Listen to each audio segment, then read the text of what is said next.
사람이 스트레스를 받으면 목이 붓고 고다집니다. 혹시 오늘 이 아침에 목이 뻣뻣하게 느껴지진 않습니까? 사람이 스트레스를 받으면 유연성을 상실하게 돼요.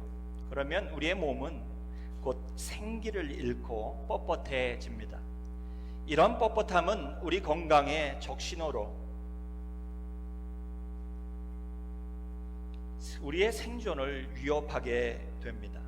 평소에 건강을 소홀히 여기고 일에만 매진하는 분들이 보이는 보편적인 증상이에요.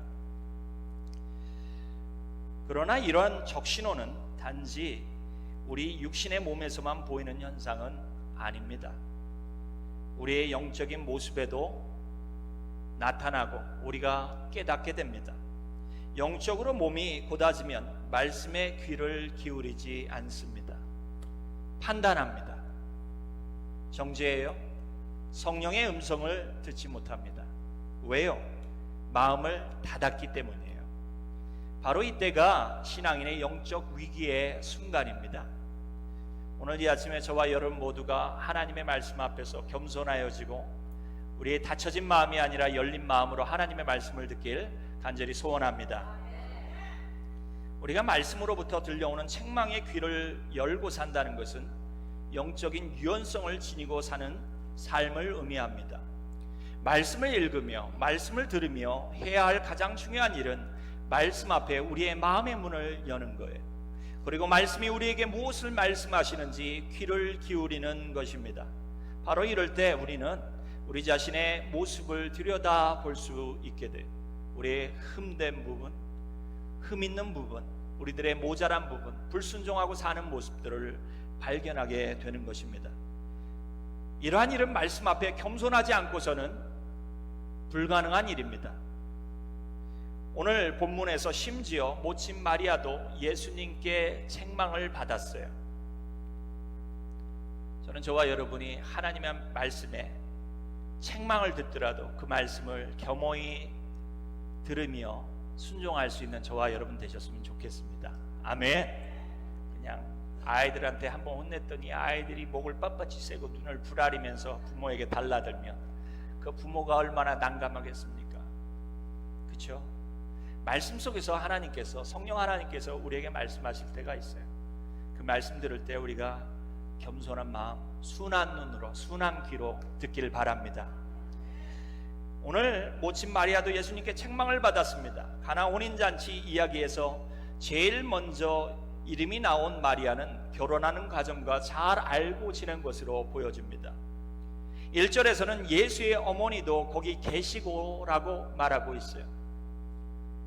그리고 2절에서는 예수와 그 제자들도 홀로의 청함을 받았더니 라고 말합니다. 즉 마리아는 청함을 받아간 것이 아님을 보여주고 있습니다. 또한 마리아가 결혼잔치에 있었음을 보여주는 계시고라는 동사는, 헬라어 동사는 과거 미완료 시제 동사입니다. 이 단어는 과거에 계속되는 동작이나 반복되는 동작을 의미합니다. 이 말은 마리아가 결혼잔치에 계속해서 있었음을 의미하는 단어예요. 결론적으로 마리아는 결혼식이 있는 가정과 깊은 친분이 있어서 그 자리에 계속해서 여러 날을 함께 했다는 것을 보여주고 있습니다. 그런 마리아가 놀고만 있었을 리가 만무합니다. 결혼잔치를 하는데 거들던 터라 이미 포도주가 떨어진 상황임을 먼저 알고 깨닫게 된 것이에요. 잔치의 흥이 깨질 상황이었습니다. 안타까운 마음에 마리아는 그 사실을 그대로 예수님에게 전하였습니다. 3절을 보면 저희에게 포도주가 없다고 합니다 라고 아들에게 말한 거예요. 그러자 4절에서 예수님은 이렇게 말씀합니다. 여자여, 나와 무슨 상관이 있나이까? 내 때가 아직 이르지 아니하였나이다 라고 하시면서 마리아를 책망하셨어요. 이 말씀이 우리들에게는 좀 황당해 보일 수도 있지만 이 말씀이 분명한 마리아에 대한 책망이셨어요. 저는 이 말씀 속에서 세 가지 중요한 교훈을 발견하게 됩니다. 첫 번째, 예수님을 메시아로 인정하라는 거예요. 옆에 분에게 말합니다. 메시아를 인정해야 합니다. 예수님이 메시아이심을 우리가 인정하며 살아가야 합니다. 예수님은 마리아를 모친이라고 부르지 않고 여자여라고 하는 헬라어 단어 귀나이로 부르셨습니다. 아마 이런 말씀을 읽으면 예수님이 위아래도 없고 싸가지도 없다고 곱지 않게 볼 수도 있습니다. 그렇지 않습니까? 어머니 보고 여러분의 자녀가 아침에 일어서 여자여 내게 밥을 다오. 남편이 그래도 시골판인데 자녀가 그렇게 얘기하면 얼마나 황당하겠습니까, 여러분? 우리가 던져야 할 질문은 예수님은 예의를 모르는 무례한 분이신가? 라는 질문이에요, 여러분. 전혀 그렇지 않습니다. 이것은 성경 용어에 대한 이해 부족으로 나온 이야기예요. 단지 이 말을 영어나 한글로 정확히 번역할 수가, 옮길 수가 없었을 뿐입니다. 여자를 의미하는 헬라어 단어 귀나이는 장성한 여인을 의미하는 단어이며 정중한 의미를 담고 있습니다. 신학자 어스트는 사랑하는 여자요라고 이 단어를 번역했어요. Dear woman이라고 얘기한 거예요. 여자요라는 말은 요한복음에서 예수님과 마리아의 관계를 잘 설명하는 아주 중요한 키워드예요. 예수님은 십자가 위에서도 모친 마리아에게 동일한 단어 귀나이를 사용하셨습니다. 예수님이 고난받으시고 죽으시기 바로 직전인 순간에도 자신을 키워진 모친 마리아를 기억하시고 십자가상에서 남긴 7마디 가운데 한 마디를 마리아를 위해서 하셨어요. 그리고 사랑하는 제자 요한에게도 이렇게 말씀하시며 모친 마리아를 부탁하십니다. 우리 성경 말씀 26절 27절 같이 읽겠습니다.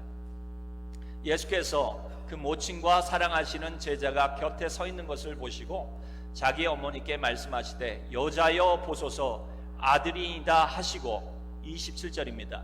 또 그 제자에게 이르시되 보라 내 어머니라 하신대 그때부터 그 제자가 자기 집에 모시니라. 왜 예수님은 모친을 계속해서 여자요라고 부르시고 계신 것일까요? 이는 요한복음이 예수님을 하나님의 아들이심을 드러내기 위해 쓰여졌기 때문입니다. 요한복음은 요한복음 1장 1절부터 마지막 절인 요한복음 21장 25절까지 예수님의 신성을 드러내기 위해 쓰여졌어요. 성경 말씀 21장 25절의 말씀을 보면 예수님이 하나님의 아들이심을, 하나님의 심을 드러내기에 충분한 증거가 행적이 많다라고 얘기하며 다 기록할 수 없다라고 이야기하고 있습니다. 결론적으로 말하면 예수님은 누구라는 거예요? 하나님의 아들이시고 그분이 하나님이시라는 겁니다. 아멘. 예. 제가 묻겠습니다. 여러분, 개 자녀는 뭡니까? 요새 우리가 개를 이뻐하잖아요. 다들 마미에게와 대리에게 와요. 그러잖아요. 저희 사모도 저희 집에 개가 2마리가 있는데요. 3마리가 있는데 원래 한 마리는 지금 위로 공연차 장모님 댁에 가서 장모님을 위로하고 있습니다. 첫째와 셋째가 있는데요. 저희 집사람이 그래요. 마미에게 와 그래요. 제가 옆에서 흥시렁거리면서 개는 개지. 자꾸 그럼 내가 개 아빠요? 제가 그럽니다. 제가 묻겠습니다. 개가 낳은 새끼는 뭡니까? 욕하지 마시고요, 여러분. 오늘 아침에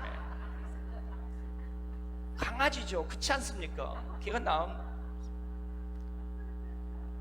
견님은 강아지님은 그냥 강아지죠, 여러분. 그렇죠? 그렇지 않습니까? 사람이 낳으면 우리가 마음에 안 들어서 목 같은 놈 그래도 여러분 사람은 사람이에요, 여러분. 그렇지 않습니까? 그렇죠? 하나님의 아들은 뭘까요? 하나님이시죠. 할렐루야. 변할 수가 없는 거예요.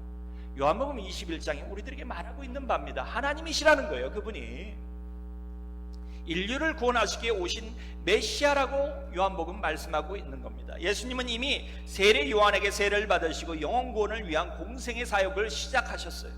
예수님은 이제 마리아의 아들이 아닌 인간의 몸을 입고 오신 메시아로서 구원자로서 마리아에게 말씀을 하고 계신 겁니다.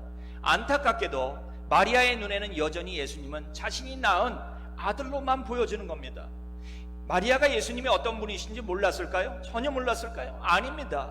다음 주에 말씀을 전하겠지만 마리아는 어느 정도 예수님이 메시아로서 자기 몸을 빌어 육신으로 오신 분인 줄 알았습니다.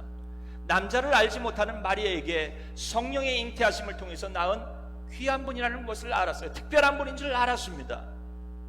하지만 마리아는 이 순간 이 자리에서 예수님이 여전히 자신이 낳고 기른 아들로만 보여진 거예요. 그런 마리아에게 예수님은 하나님의 아들로서 그리고 메시아로서 예수님과 마리아의 관계를 알려주고 계신 겁니다.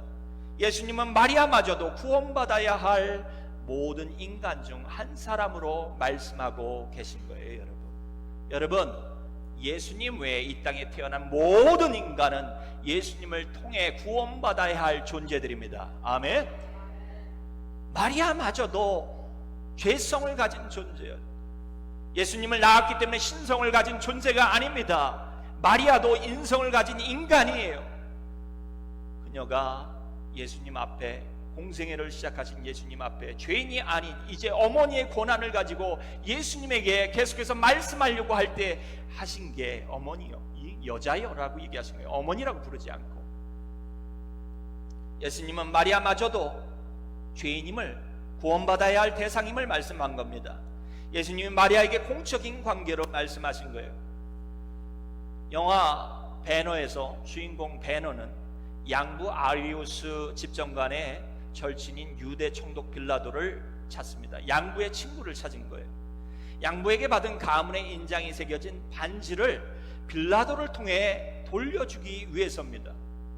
그런 배너의 의도를 알지 못하는 빌라도는 자신의 집무실에서 자기를 기다리고 있는 배너에게 양부 아리우스의 안부와 배너가 이제 어답되어서 양자가 되어서 로마 시민이 되었음을 알려줍니다. 그러나 배너는 이 모든 것을 포기하며 양부에게서 받은 반지를 돌려줘요. 로마 시민이 아닌 유대인으로 살겠다는 겁니다. 그러자 빌라도는 정색을 하며 로마에 대항하지 말라고 경고합니다. 그리고 영화의 한 장면에 이렇게 얘기를 해요. 내가 같은 레벨에서 이야기를 하다가요, 내가 저 의자가 있는 위로 올라가면 로마 황제의 손이 된다라고 얘기를 해요, 영어로. 그리고 계단을 올라선 빌라도는 유대 총독으로서 베너에게 이렇게 말합니다. 유대를 떠나라. 친구의 아버지가 아니라, 더 이상은 친구의 아버지가 아니라 총독으로서 공적인 관계로 이야기를 하는 거예요. 빌라도는 베너의 양부인 아리우스의 친구지만 이제 공적인 관계로 베너를 대하는 겁니다. 마찬가지로 예수님도 공적인 관계로서 마리아에게 말씀하고 계신 거예요. 성도 여러분, 건강한 관계는 상대방을 인정하는 데서 시작됩니다. 아멘. 여러분, 옆에 있는 분에게 이렇게 말합니다. 내가 당신을 인정합니다. 이렇게 인사하겠습니다. 아내는 남편을 인정해야 되고요, 남편은 아내를 인정해야 부부관계가 정상적인 관계가 됩니다. 맞습니까 여러분? 이 교회에서도 마찬가지예요. 성도가 목회자를 인정하지 않고 목회자가 성도를 인정하지 않는다면 여러분, 그 교회가 어떻게 올바로 세워질 수 있고 올바른 관계가 이루어질 수 있겠습니까? 그렇지 않습니까 여러분? 하나님과의 우리와의 관계도 마찬가지입니다. 여러분, 우리가 하나님을 인정하지 않고, 하나님이신 예수 그리스도를 인정하지 않고 하나님 아버지와 우리와의 관계가 온전해질 수가 없습니다. 여러분, 우리 모두가 예수 그리스도를 구원자 메시아로 인정하시는 저와 여러분 되시길 간절히 축원합니다. 이 말은 다른 말로는 우리가 죄인임을 인정해야 한다는 사실이에요. 구원이 필요한 존재라고 인정해야 한다는 거예요. 사울이 예수님을 인정하지 않고 하나님과 올바른 관계를 가질 수가 없었습니다. 열심을 다해서 하나님을 섬기는 것 같았지만 하나님과 저와의 관계는 올바른 관계가 될 수 없었어요. 예수님은 다메섹 도상에서 사울을 만나 이렇게 책망하셨습니다. 내가 핍박하는 예수라. 사울이 예수님을 구주로 인정했을 때, 자신이 죄인임을 인정했을 때 하나님이 사용하시는 그릇이 되었습니다. 여러분, 디모데전서 1장 15절에서 바울은 이런 고백을 합니다. 우리 같이 읽겠습니다. 미쁘다 모든 사람이 받을 만한 이 말이여, 그리스도 예수께서 죄인을 구원하시려고 세상에서 임하셨다 임하였도다. 죄인 중에 내가 괴순이라. 바울은 정확히 예수님이 누구신지를 고백합니다. 예수님이 메시아라는 거예요. 할렐루야. 그리고 자신이 누군지 정확하게 인지했습니다. 나는 죄인이라는 거예요. 오늘 이 아침에 많은 분들이 이 자리에 함께 모여 예배를 드리고 있습니다. 여러분에게 묻겠습니다. 예수님이 여러분에게 누구십니까? 여러분과 예수님 관계는 어떤 관계입니까? 여러분이 만약에 예수님을 도덕적인 선생, 불교의 마치 석가모니처럼 도덕적인 군자로, 공자처럼 만약에 여기신다라면 여러분과 하나님과의 관계는 절대로 올바라질 수가 없습니다. 여러분이 하나님의 자녀가 되고 성도가 되기 위해서는, 하나님과의 관계가 올바라지기 위해서는 예수 그리스도가 살아계신 하나님의 아들이시며 그분이 메시아임을, 구원자이심을 여러분 인정해야 할 줄 믿습니다. 또한 우리가 죄인이며 그분만을 통해서 구원받는다는 사실을 인정해야 할 줄 믿습니다. 여러분, 사랑하는 성도 여러분, 예수님을 메시아로 인정하시고 구세주로 인정하시고 여러분의 죄를 위해 십자가에 달리신 구원자이심을 인정하시는 저와 여러분 되시길 바랍니다. 나가서 교회를 선전하는 게 아니에요. 여러분, 좋은 교회라고 얘기할 수 있습니다. 그러나 교회의 존재 목적은 그리스도를 드러내는 데 있어요. 할렐루야. 나가서 선포하십시오. 예수 그리스도를 통해 구원받습니다. 아멘. 두 번째, 여러분, 예수님의 관심사가 우리의 관심사가 되어야 할 줄 믿습니다. 옆에 분에게 말합니다. 예수님의 관심사가 저의 관심사입니다. 이렇게 물어보세요. Really?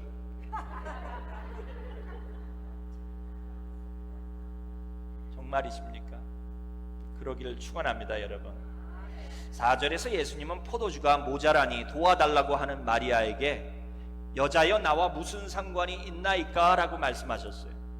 이 말은 꼭 분노와 멸시의 표현처럼 들립니다. 그러나 그런 것이 아닙니다. 예수님은 마리아의 잘못된 관심을 지적하신 거예요. 당시 마리아는 자신이 요청하고 있는 이 일의 성격을 바로 파악하지 못하고 있었습니다. 마리아는 인간적인 목적을 위하여 다른 사람의 안타까운 상황을 보고 그저 요청하는 것이었습니다. 예수님의 메시아적 소명과는 전혀 관계없이 부탁을 하였던 것입니다. 이런 마리아를 예수님이 책망하신 거예요. 그리고 예수님의 관심은 마리아의 관심과 다르다는 것을 지적하고 계신 거예요. 마리아의 관심은 현세적인 일이었습니다. 그러나 예수님의 관심은 하늘나라였어요. 마리아의 관심은 일시적인 일이었어요. 그러나 예수님의 관심은 영원한 일이었습니다. 마리아의 관심은 자기중심적이고 인간중심적인 일이었습니다. 그러나 예수님의 관심은 하나님 중심적이었어요. 아멘 할 때까지 해야 되려나 봐요. 마리아의 관심은 육신적인 일이었습니다. 그러나 예수님의 관심은 영적인 일이었어요. 마리아의 관심은 일상적인 일이었습니다. 그러나 예수님의 관심은 사명이었어요. 여러분, 소명이었습니다. 그래서 예수님은 이런 마리아를 책망하신 겁니다. 예수님이 이 땅에 오신 것이 결코 이 땅에서 잘 먹고 잘 살기 위해서 오신 것이 아니라고 말씀하신 거예요. 여러분, 그렇습니다. 예수님은 신앙인의 관심이 현세적이고 육신적인 일에만 얽매일 때 염려하세요. 여러분, 마태복음 16장에서도 예수님이 베드로를 책망하시는 장면이 나옵니다. 베드로의 관심은 다분히 현세적이고 육신적이었어요. 그는 예수님이 메시아로 오셨다는 것보다 이 땅의 왕으로 남기를 바랬습니다. 그의 관심은 예수님께서 이 땅에 나라를 세우시고 나라를 회복하시고 나면 왕이 되시면 나는 국무총리가 돼야지, 장관이 돼야지 하는 생각이 있었어요. 그러나 이런 관심은 단지 베드로의 관심만이 아니었습니다. 다른 제자들 모두가 예수님을 쫓는 목적은 한 자리 할 것을 기대하는 마음으로 했어요. 어떤 이는 이렇게 말했습니다. 예수님이 왕이 되시는 그날 나는 우의정이 되고 나는 좌의정이 되게 해주십시오라고, 아들을 그렇게 세워주십시오라고 얘기하는 어머니도 계셨어요. 그런 나라에서 한 자리 하는 게 다들 그들의 관심이었고 주된 목적이었어요. 예수님이 이런 꿈을 이루지 않을 것이라고, 그들의 꿈을 이루어주지 않을 것이라고 생각했을 때 가룟 유다가 예수님을 팔아 넘겨버렸습니다. 여러분, 마태복음 16장에서 예수님이 자기가 예루살렘에 올라가 장로들과 대제사장들과 서기관들에게 많은 고난을 받으시고 죽임을 당하고 제3일에 살아나야 할 것을 제자들에게 비로소 말씀하기 시작하셨어요. 바로 이 장면에서. 그러자 베드로가 발끈하여서 예수님을 붙잡고 결단코 그런 일이 일어나서는 안 됩니다 라고 말했어요. 그러자 예수님이 베드로를 이렇게 책망하셨습니다. 우리 성경 말씀 마태복음 16장 23절 함께 읽겠습니다. 예수께서 돌이키시며 베드로에게 이르시되 사단아 내 뒤로 물러가라. 너는 나를 넘어지게 하는 자로다. 내가 하나님의 일을 생각하지 아니하고 도리어 사람의 일을 생각하는도다 하시고. 예수님의 마음이 어떠셨을까요? 저들의 관심이 오로지 이 땅 가운데 잘 먹고 잘 사는 데만 있었을 때 예수님의 마음이 어떠셨을까요? 여러분, 안타까우셨을 겁니다. 수제자 베드로마저 현세적이고 육신적인 성공에만 관심이 있는 것에 안타까우셨을 거예요. 왜요? 예수님은 베드로가 예수님과 지내는 기간 동안에 예수님의 관심이 어디에 있는지 깨닫기를 바라셨기 때문입니다. 사랑하는 성도 여러분, 여러분 몇 년 동안 신앙생활 하셨습니까? 많은 분들이 이런 이야기를 합니다. 저는 평생을 예수를 믿었어요. 그래서 그분들 얘기를 모태신앙이라고 얘기해요. 근데 이 모태신앙이라는 단어가 어머니 뱃속에서부터 있을 때부터 다녔다는 얘기인데 가만히 보면 신앙생활 잘 못해, 그래서 모태신앙인가. 평생을 예수를 믿었는데도 불구하고 그들의 관심사가 때로는 여전히 세상 사람과 하나도 차이가 없는 거예요. 여러분, 나가서 안 믿는 사람들과 여러분의 관심사를 한번 비교해 보십시오. 만약에 그저 잘 먹고 잘 사는 것이 여러분의 관심사라면 여러분의 차이가 뭐가 있습니까? 여러분의 주인이 누굽니까? 여러분, 강아지가요 2사람을 쫓아가고 있었습니다. 그런데 이 강아지의 주인이 누구일까를 아는 방법이 뭔 줄 아십니까? 여러분, 2사람이 걷던 길에 갈림길이 나오면 이 강아지의 주인이 나와요. 누구를 쫓느냐는 거예요. 여러분, 우리가 이 땅 가운데 살아가는 것 같지만 우리는 다른 길을 걷는 사람들이에요. 할렐루야. 이 말은 우리의 관심사가 달라져야 한다는 사실입니다. 우리의 관심사가 하나님의 관심사가 이길 간절히 축원합니다. 여러분, 하나님의 관심은, 예수님의 최대 관심은 영혼 구원이셨어요. 영혼을 구원하시기에 이 땅 가운데 오셨습니다. 모든 힘을 다 쏟으셨고 모든 고난을 다 감내하신 이유는 영혼을 구원하시기에 이 땅 가운데 오신 거예요. 성경은 하나님의 관심이 어디 있는가를 창세기부터 계시록까지 계속해서 보여줍니다. 아담과 하와가 타락하자마자 하나님은 인류 구원의 계획을 선포하셨어요. 여자의 후손이 뱀의 머리를 밟을 것이라 말씀하시면서 인류 구원의 계획을 하나님 선포하셨습니다. 그리고 그 계획을 반복적으로 강조하셨어요. 아벨이 죽고 난 다음에 하나님을 예배할 사람이 없자 누굴 주셨어요? 셋을 주셨습니다. 가문의 구원이 이루어진 거예요. 노아의 방주 사건을 통해서도, 소돔과 고모라의 멸망과 롯의 가족을 구원함을 통해서도, 출애굽 사건을 통해서도, 방주 사건을 통해서도, 이스라엘 백성의 광야 40년 여정을 통해서도, 사사시대에 이스라엘 백성을 구원함을 통해서도, 다윗을 구원하심을 통해서도, 예수님의 성육신을 통해서도, 계시록의 혼인잔치 이야기를 통해서도 계속해서 인간 구원이 하나님의 최대 관심사임을 성경 계속해서 이야기하고 있습니다. 여러분, 하나님의 관심은 영혼을 구원하는 일이에요. 아멘. 예수님은 성도들의 관심이 현세적이고 일시적인 일에만 관심을 두고 사는 것을 아주 염려하십니다. 예수님은 정확하게 이렇게 말씀하셨어요. 우리 말씀 같이 읽겠습니다. 그런즉 너희는 먼저 그의 나라와 그의 의를 구하라.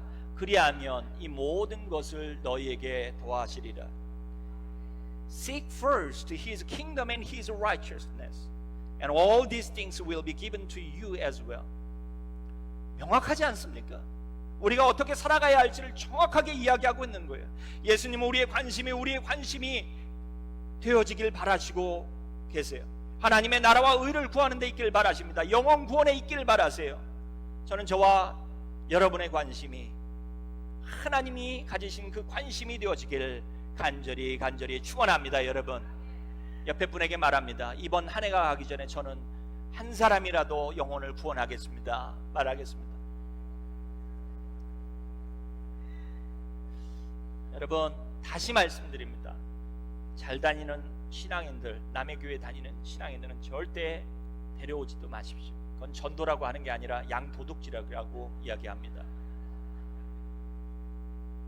다 하나님의 양이지만 군대에서 하는 얘기가 물자 이동이라고 그러더라고요. 그걸 도둑질이라고 하는.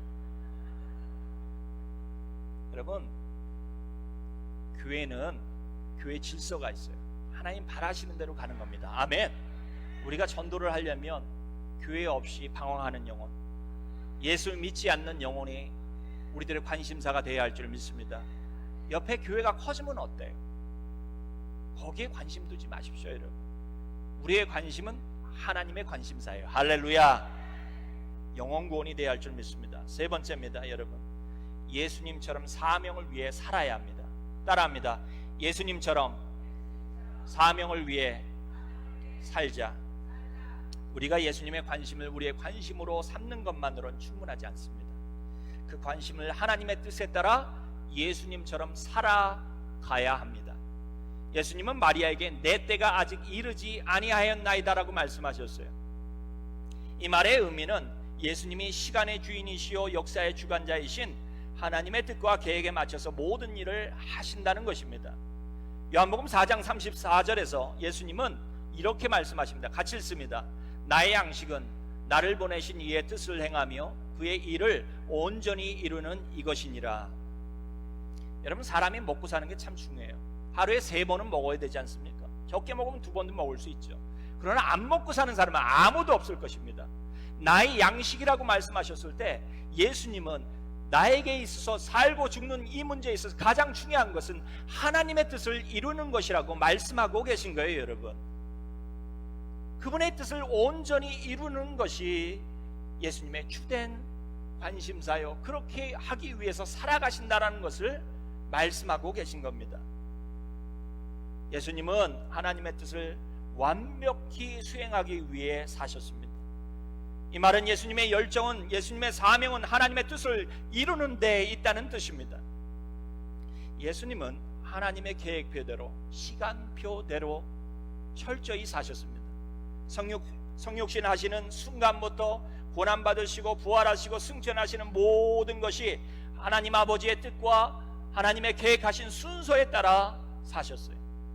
심지어 재림도 다시 오심도, 이 땅 가운데 다시 저희들을 천국으로 인도하시기에 다시 오심도 하나님 아버지의 뜻과 계획대로 하실 줄 믿습니다. 여러분, 왜요?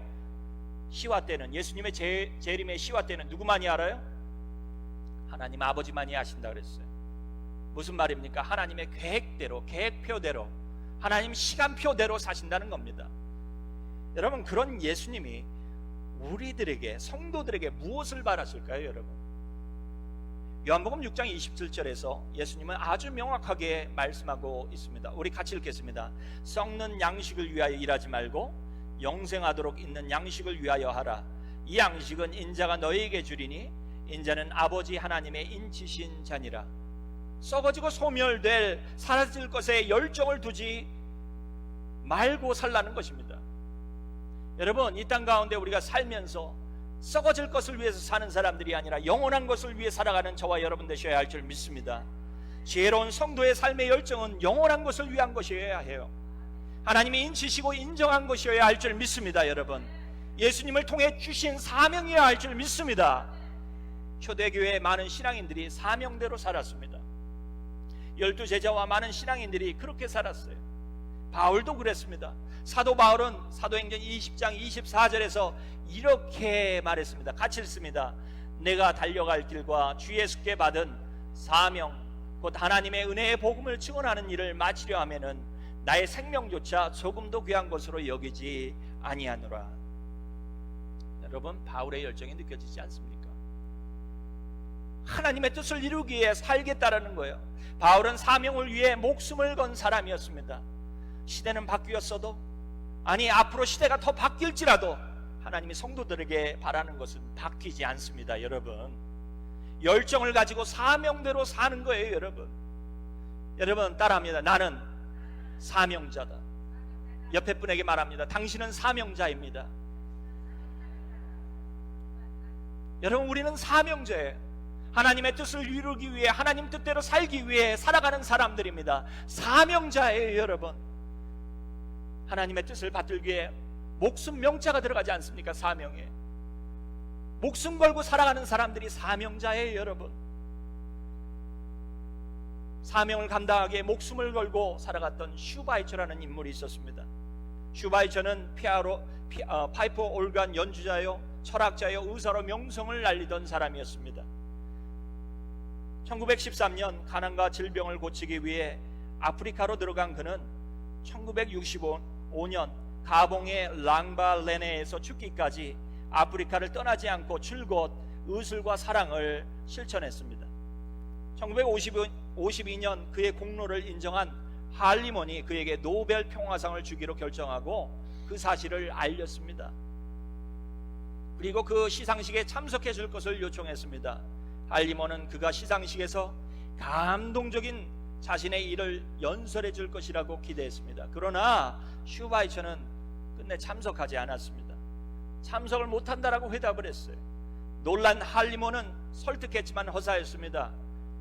그 이유는 간단하고 분명했습니다.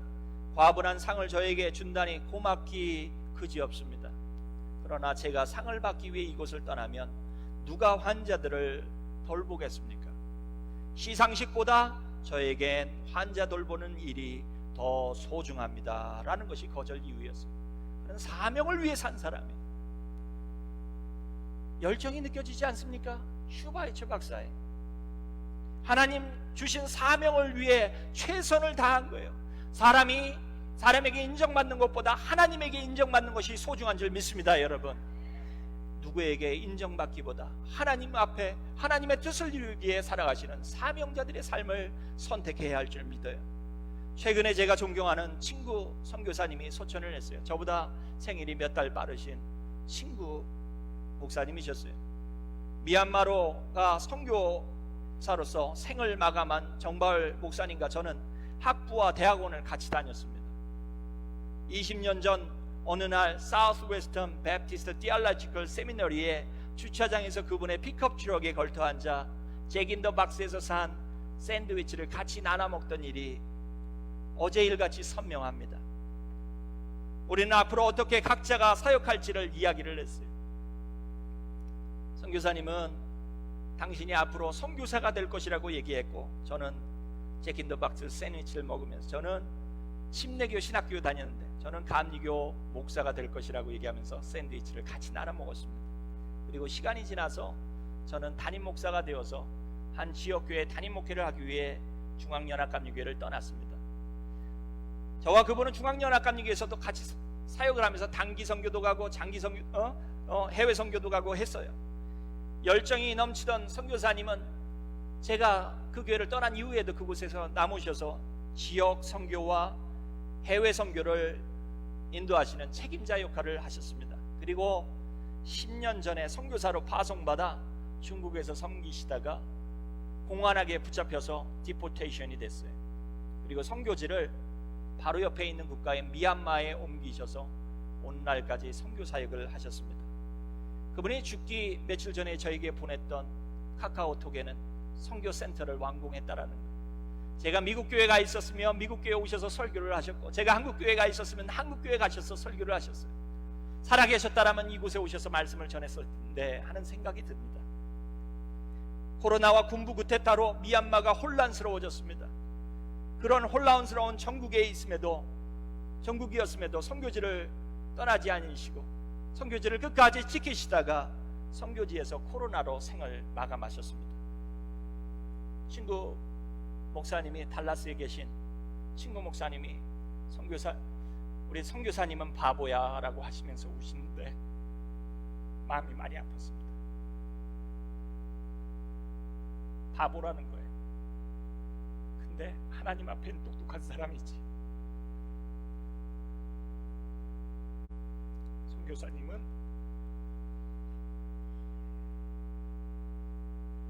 예수님이 사명을 위해 사셨던 것처럼, 바울과 다른 사도들이 그랬던 것처럼 사셨습니다. 짧은 생이었지만 불꽃처럼 사셨어요. 그분을 생각하니 가슴이 뛰고 가슴이 먹먹해지고 눈물이 납니다. 선교사님처럼 살아야 하는데 하는 생각이 들어요.